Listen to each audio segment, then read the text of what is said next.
Hey, morning. So, first hike, proper one in a while. Been traveling quite a bit, so that was interesting. Jackson and I out. We've got backpacks about 20 k's, which is about 45 pounds or so, give or take. We just came from down there somewhere. The first part of this hike is literally, you're still waking up. The coffee hasn't even hit home yet, and it just goes up like this. But good fun. I'm trying to do either a 5 or an 8k today. It's been a very good training week. So today's just kind of a nice active recovery day. I'm going to release Jackson now, because from here he can run around. From the bottom there's antelopes, there's just some sable, blesbuck, some impala. So from here I'm going to release him now. I'm going to keep walking. Then when I get to the top, we'll talk a little bit about conversations that are hard to listen to, doing the basics consistently, and hula hoops. For now though, let's let Jackson go. Here we go.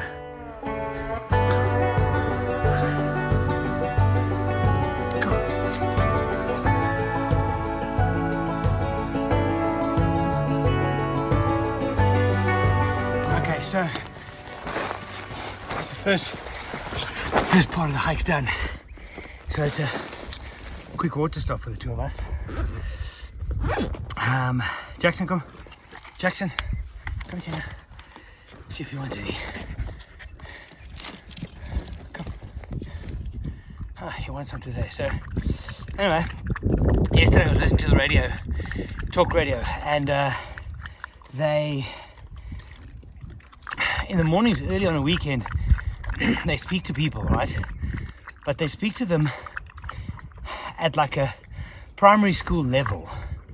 Now, we're going to talk about hula hoops in a little bit, but they spoke to a fitness expert about how that is a phenomenal form of cardiovascular and strength training. But we'll talk about that in a little bit.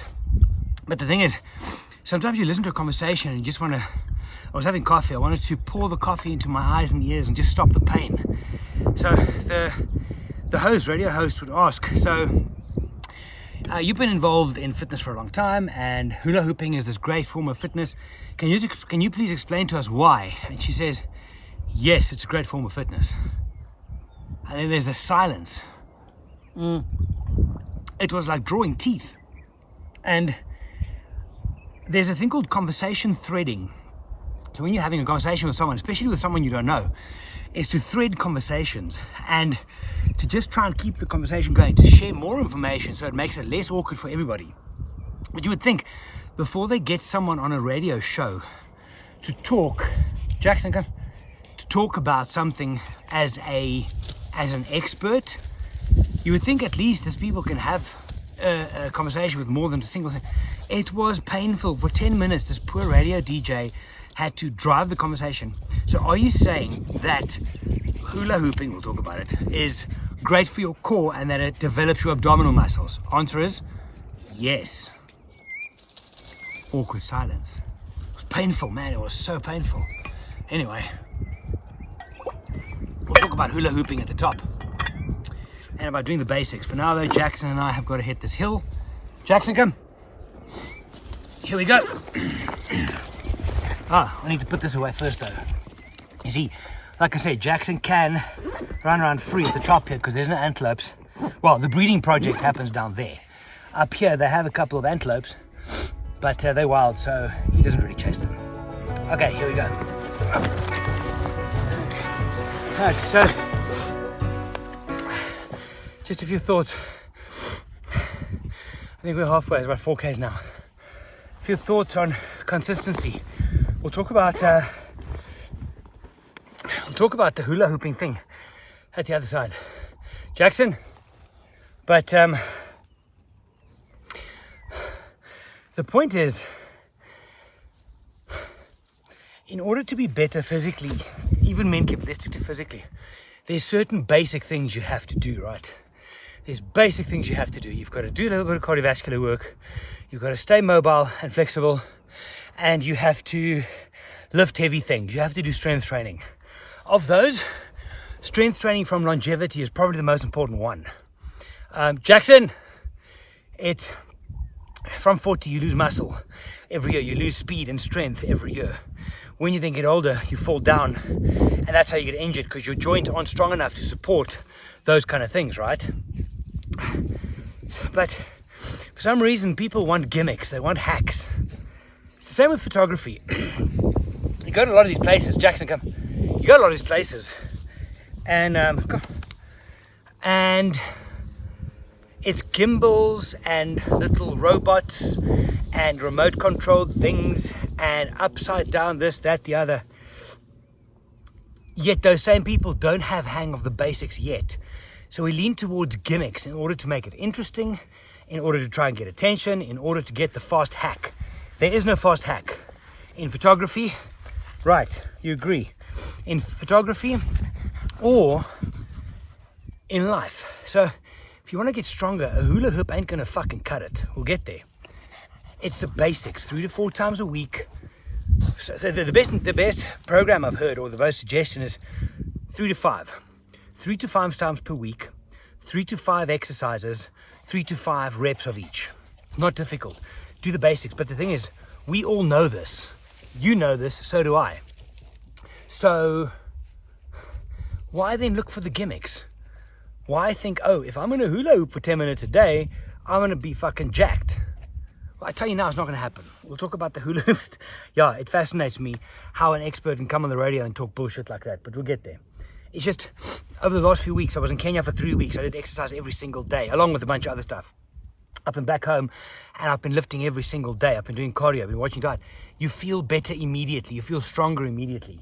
Your confidence, everything just works better. Your headspace is better. Why look for the hacks? Why look for the gimmicks? Do the basics. Do the basics. That's what it takes. That's where the real change is. Not hula hooping 10 minutes a day. We'll get there. Okay, Jackson, let's go. Let's talk. Ooh-wee. I feel I haven't done that for a while. Jackson, come here. Come. So, hula hooping. What this thing was said, right? This radio interview was that this personal training fitness expert person was saying that hula hooping is a phenomenal way of exercise. It does strength training, it does cardiovascular, it builds your core, and all you have to do, because this is what the person, the DJ dragged out of her eventually, is how long should you do this for?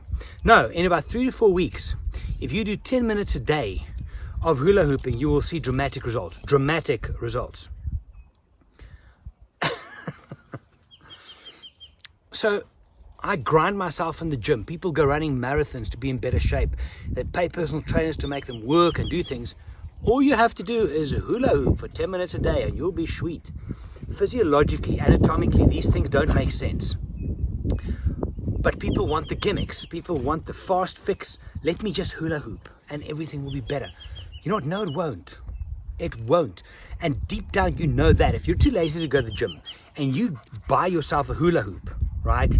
And you think you're going to swing your body around a little bit, do a little bit of this, and you're going to get strong and you're going to lose weight.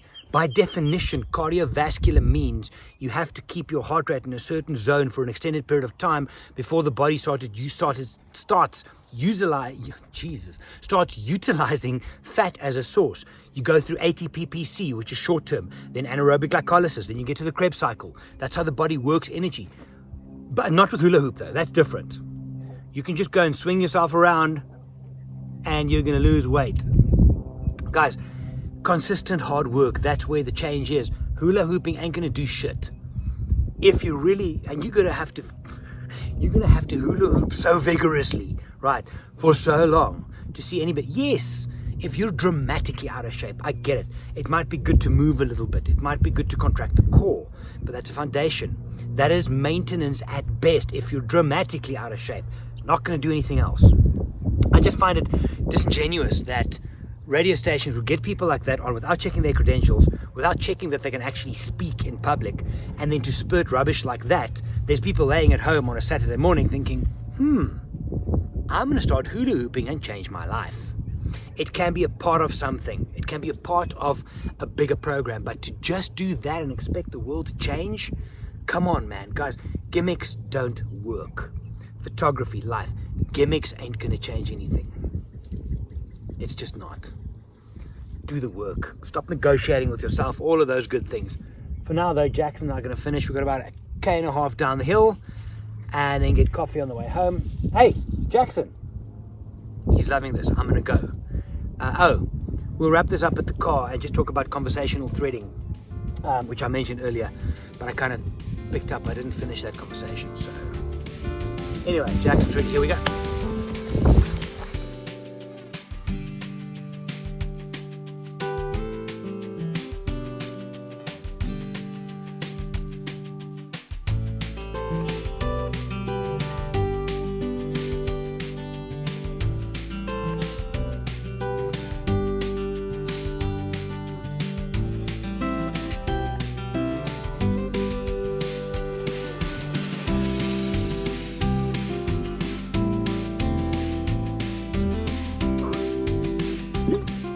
Okay, done.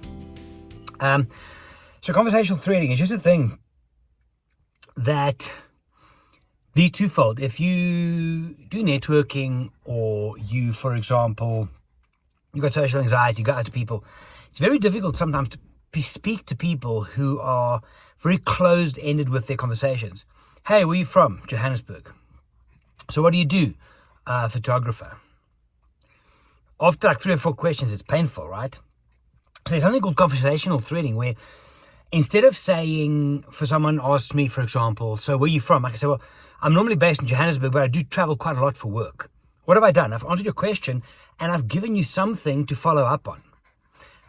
So what do you do?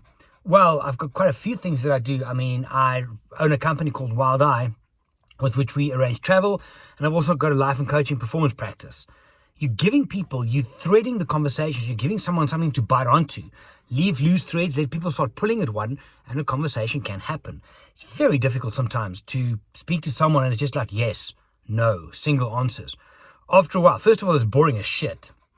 But yeah, it's very difficult. So conversational threading is an interesting thing with networking, with if you have a little bit of social anxiety, how to kind of just keep the conversation going, because your anxiety peaks when it's all quiet and it's like, oh shit, now what? Right. Anyway, that's it for now. So just to wrap up, do the basics. Consistency will always win. Hula-hooping. Anyway, yeah. It's probably a nice thing to play with, but I wouldn't bank my health and wellness on it. You know what I mean? Yeah, good hike. Jackson, I think, is out cold already. There he is. Hey, Jackson. Shame, he loves it. So, yeah, training's been going well, like I said. I hike here once a week with my backpack. It's going to start when I come back from the US in October. I'm going to be doing a lot more of it because Svalbard, right? Heading there in March for a bit of an expedition, personal thing, but more on that later on. My white whale. Anyway, have a good Sunday, guys. Chat to you soon. Bye.